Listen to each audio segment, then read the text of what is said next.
आणि आता पाहणार आहोत विविध क्षेत्रातील टॉप 9 घडामोडी। सुरुवातीला टॉप 9 राजकीय बातम्या। मार्केटवाडीमधील बॅलेट पेपरवरील मतदान प्रक्रिया स्थगित। गावामध्ये जमावबंदी, कायद्याचं उल्लंघन झाल्यास पोलीस गुन्हा दाखल करणार। ईव्हीएमवर आक्षेप घेत गावकऱ्यांचं बॅलेट पेपरवर चाचणी मतदान घेण्याची मागणी।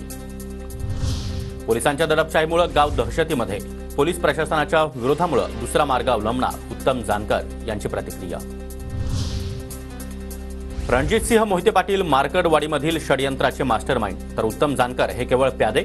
माजी आमदार राम सातपुतेंचा आरोप। मार्केटवाडीमधील मतदान प्रक्रिया बेकायदेशीर कशी, खासदार संजय राऊतांचा प्रश्न, तर देशालाच विरोधी पक्षनेता संपवण्याचा प्रयत्न होतोय, राऊतांचा हल्लाबोल।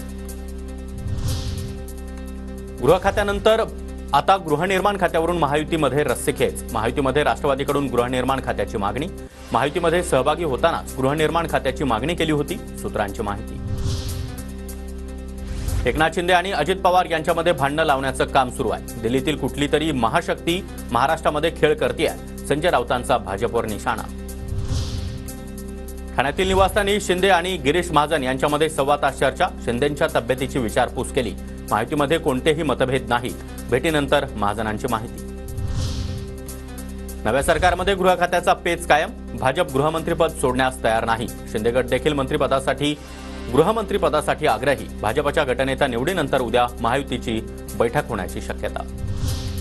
सरकार राज्यामध्ये बनवायचं आहे, मात्र अनेक नेते दिल्लीमध्ये फिरताना दिसतात। सत्ता स्थापनेच्या दाव्याआधीच आझाद मैदानावर शपथविधीची तयारी, संजय राऊतांचा टोला।